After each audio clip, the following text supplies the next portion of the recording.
Dua ledakan besar menerangi langit malam di barat daya Kiev pada Minggu 27 Februari 2022 pagi. Salah satu dari ledakan itu berjarak sekitar 20 km dari pusat kota. Ledakan itu terjadi setelah pasukan bersenjata Ukraina berusaha mempertahankan ibu kota dengan pertempuran berlanjut di seluruh negeri untuk hari ketiga pada Sabtu 26 Februari 2022.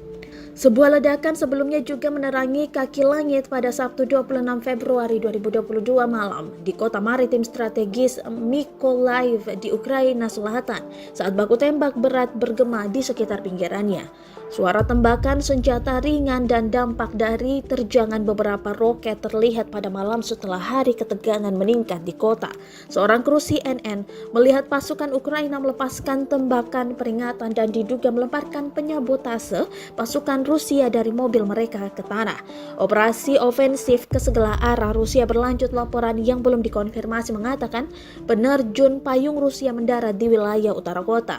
Sementara sebuah jembatan dinaikkan untuk pertama kalinya dalam beberapa tahun sebagai upaya untuk memutus hubungan utama antara utara dan selatan kota yang terletak di jalan masuk dari Laut Hitam.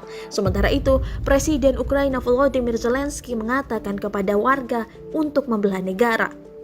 Di Vasilkiv, sebuah kota sekitar 35 km selatan Kiev, wali kota mengatakan Sabtu 26 Februari 2022 pada pagi bahwa pertempuran sengit terjadi di tengah kota.